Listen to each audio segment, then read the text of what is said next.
everyone. Welcome to Market Talk with BTR. My name is Catina Broadwater. I'm broker in charge of Broadwater-Toole Realty.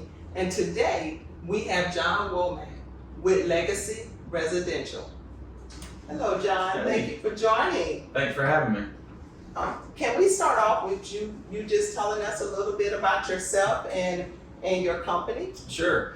So, like Tina said, my name is John Womack, and I own Legacy Residential Solutions. We're based out of North Augusta, South Carolina.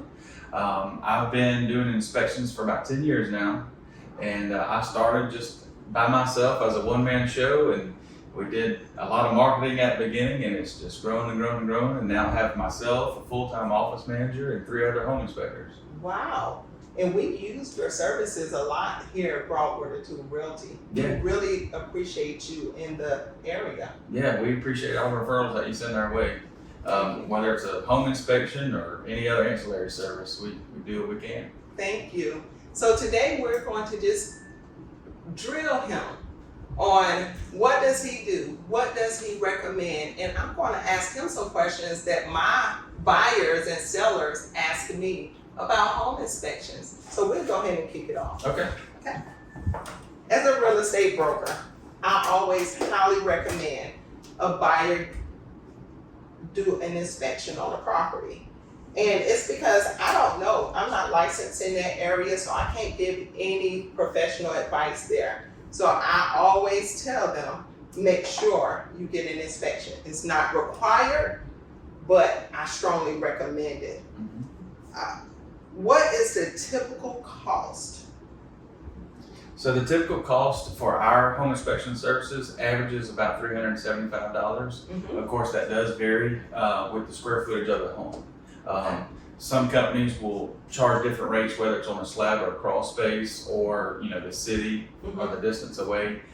We do service a consistent 60-mile radius, and that's from North Augusta.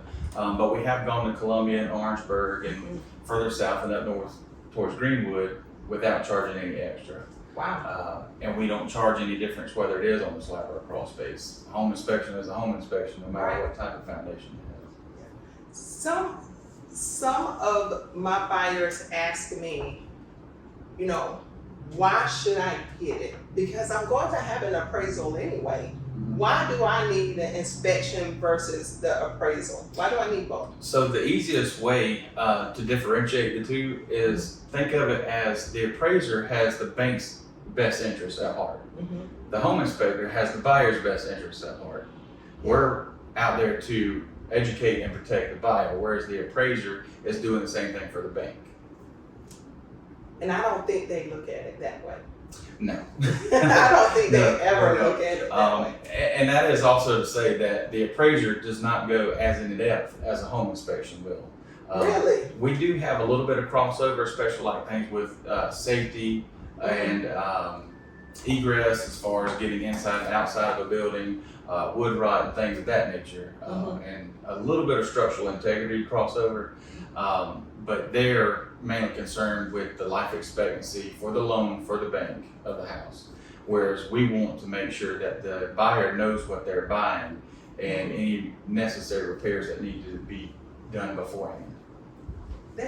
That's a good analysis, because one thing that I tell my buyers is that when they say, I don't want to spend that extra money for the inspection, and I say, well, if you choose to opt out of an inspection, I suggest you turn on every light in every house, in every room. You go in, plug up every plug in every room. You go under the house, look, see what's under there. Go in the attic, see what's going on. Is that a good analysis for me to relay to my buyers if they forego the inspection? It is, and tell them to bring a ladder so they can check the roof, and bring a drill so they can take the panel cover off the electrical box and look at the wiring and the breakers on the inside of it. And a temperature gun to check the temperature function on the heat AC. Yeah. There's a lot of other things that go into it.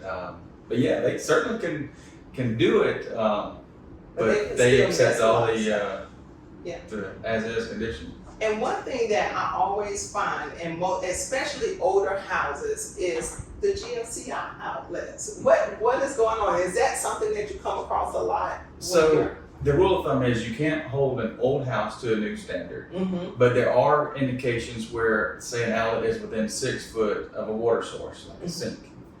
Those should be GFCI protected, and they're required by code today. But let's just say the house was built in the 60s, like a lot of houses in this general area are.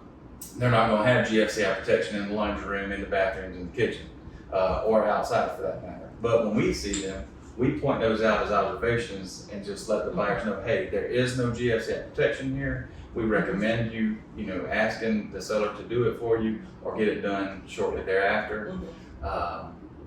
But if there's not any GFCI protection, it's not necessarily deficiency due to the age of the house. But we do call it out to bring it to their attention.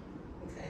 Now, do you inspect by a set lists or checklists, or it depends on the house, the age of the house? Yeah. So in South Carolina, there's actually 2 standards that we inspect by. One is ASHI, the American Society of Home Inspectors, and the next one is INTERNACHI, which is the International Association of Certified Home Inspectors.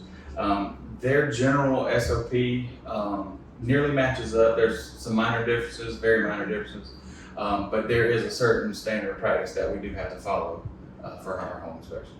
And what licenses does someone need to become a home inspector? Is there licenses, and how often do you take continuing education credits and things of that nature? So the state of South Carolina does not require home inspectors to get any required continuing education units every year, but certified home inspectors, certified master inspectors like myself, depending on the organization that we are attached to, they have their own CE requirements to maintain that accreditation. So that's what we do here with Legacy. But the state, they have a home inspection license that you have to have.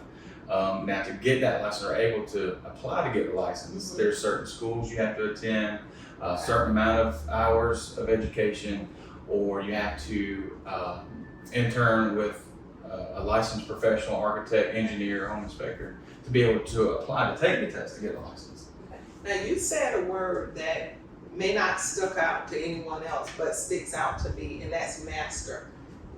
What does that mean? What's the difference between that and just a home inspector? So, certified master inspector just means that I have a certain amount of years of experience, I carry a certain amount of insurance, and we have an extended SOP that we have to follow in a code of ethics, which basically, in a nutshell, will say we're out for, like I said earlier, for the buyer's best interest.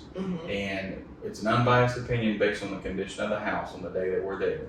And there's certain other requirements that we have to meet to maintain that accreditation. And I can tell you there's probably only 3 in this area, and I'm one of the 3.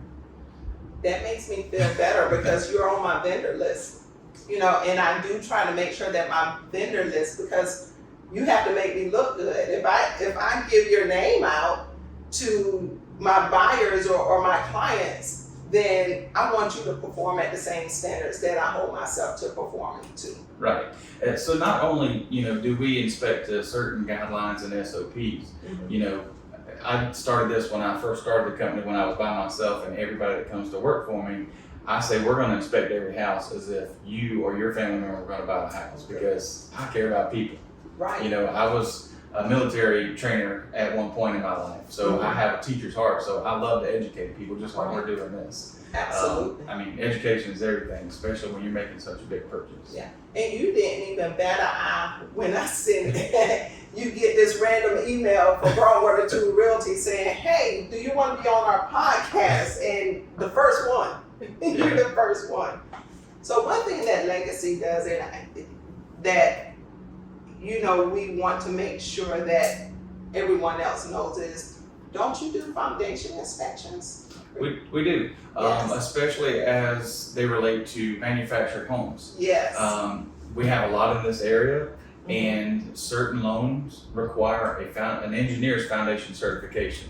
So we partner up with 3 different engineers all across the country and here locally to be able to provide that service for our clients. And that is one reason when I know that the home is a manufactured home, because the lender don't tell you up front that you would need that inspection. So while you're doing the home inspection, you can go ahead and conduct the foundation inspection, right? That's At the right. same time? That's right. So not only does it save us time and an appointment later on our schedule, it also saves the buyer money because we give them $100 off if they do both at the same time.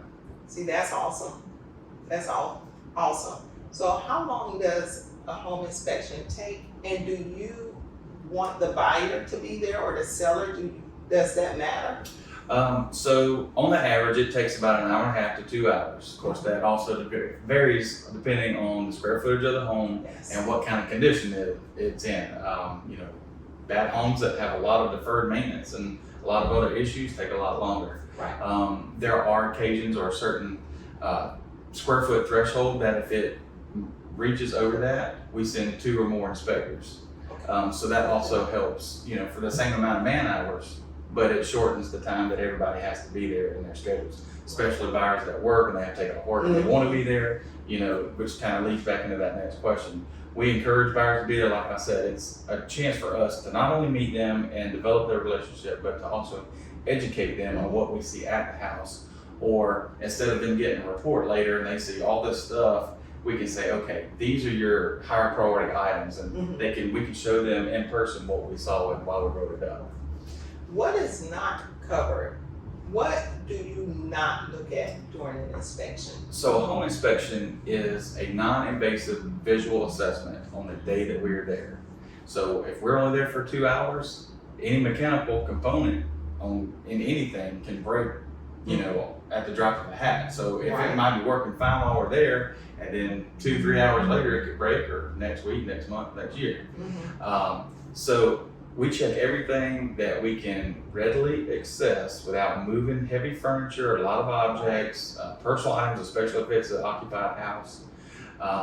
We don't disassemble anything. You might see on HGTV now, Inspector Joe, he's putting holes in walls and taking things apart. That is a farce. Well, we don't do that as home inspectors. Okay.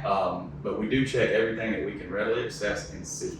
And if there's a deficiency as far as that goes, then it goes in the report for repairs. Thank you for that. And is there a charge for reinspection? So I see a lot of my buyers, we give the checklist to the seller and the seller say, hey, I will correct this for you. If they need you to come back out to see if it was corrected to code or to where you see fit, do you come back? How much is that charge? So we do offer re-inspections. Okay. Just about every company in this area will charge upwards of $150 for that re-inspection. We do not charge for that. We don't even bill it into the upfront cost of your main inspection, because I feel as though that's more reassurance that if you ask for repairs, then we're looking out for their best interest, that we need to help them make sure that the repairs were actually done and done correctly. And if they're not done, or there's still other things that need to be further corrected or repaired, then we give another list. But at that point, it's more like a checklist or a list of items versus a full 30-page, 40-page report. That's good to know. But yeah, we don't charge for it, like I said, because I just want people to be confident and know what they're getting. Because I feel like if you're charging people, which I probably should, in reality, I probably should be charging for an inspection, but. And he may charge in the future.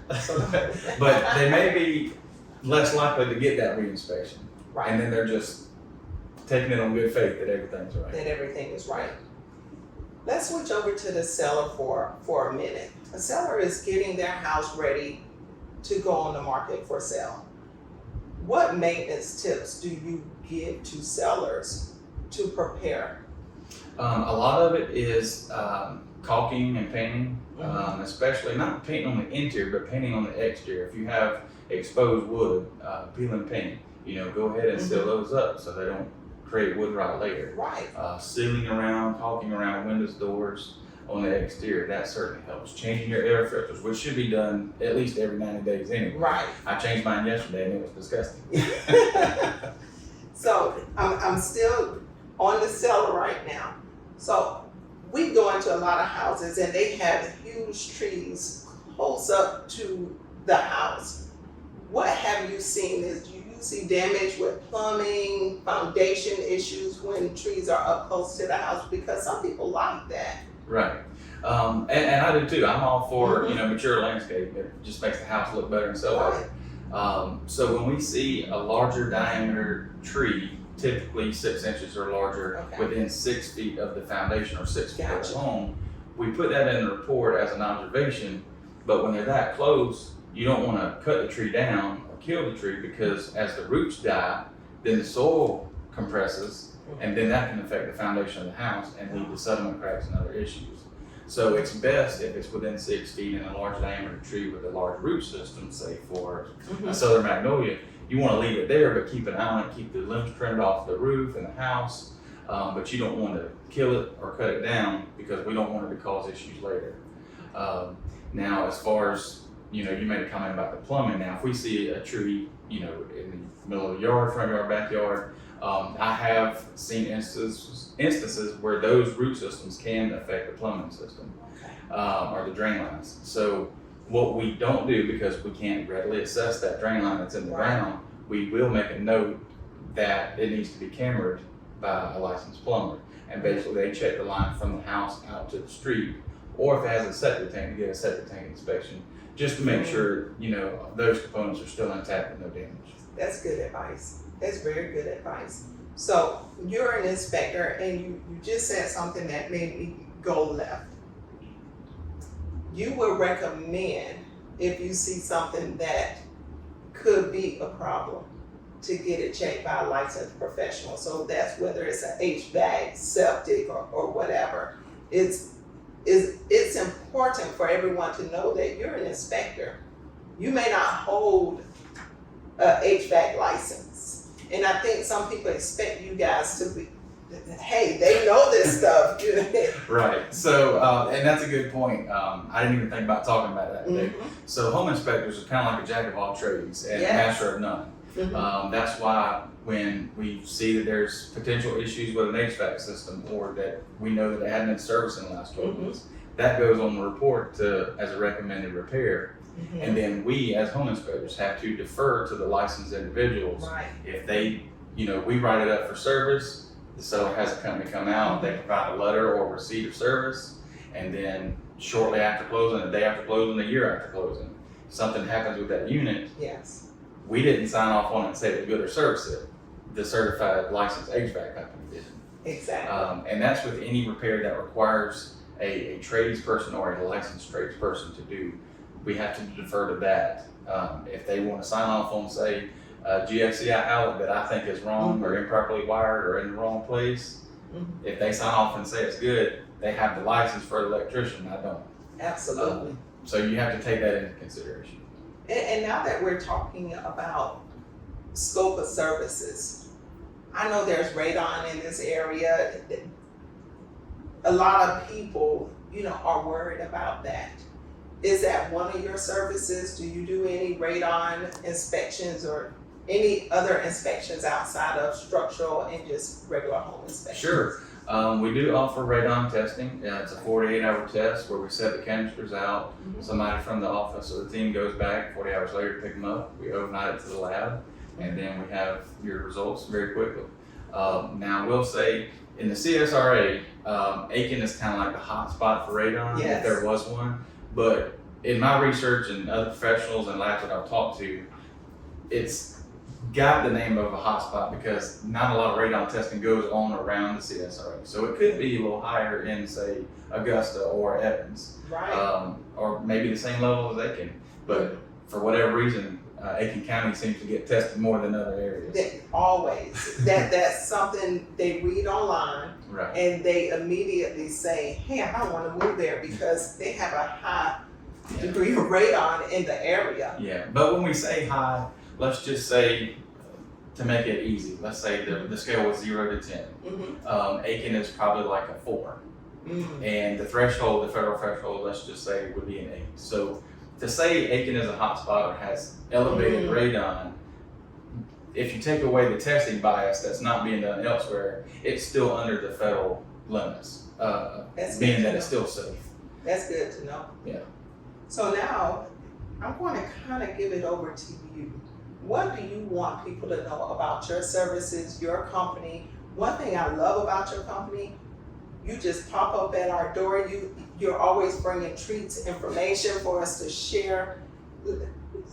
Just brag on yourself for a little bit. That's hard because I don't brag on myself very well. I like for our marketing efforts and our work in the field to speak for itself. But I will say, outside of foundation inspections and home inspections and radon, we also do water quality testing, lead-based paint, indoor air quality and mold testing. We offer a wide variety of services to help our buyers and our sellers and home investors for that matter. We just did one yesterday, as a matter of fact, for an investor here in Aiken that it's a HUD home or a foreclosed home. So obviously it's not in the best condition, but we offer a 4-point inspection, which basically hits the highlights, your major 4 components of the home, to give them at least a substantial amount of information of what they need to do without worrying about windows, doors, and outlets. You know what I mean? Yes. But I have a great team. Like I said, I've got a full-time office manager who's actually my mom. She worked for the state of Georgia for 30 years, and when she retired, I needed an office person because I was tired of doing everything, and I begged, and one day I guess I called her in the right mood. She said yes. So she's my rock star. She helps me with my marketing efforts too. Absolutely. And the guys that I have working for me, they're great. They're trained. They're always willing to step in and help each other. It's kind of like a family, really. Yes. And that's how I run my business. Me too.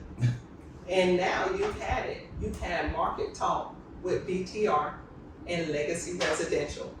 Thank you for joining. Any questions? How do they contact you? You can give the office a call at 706-830-4903 or look us up on the web at legacyinspecs.com. You heard it here first. Thank you.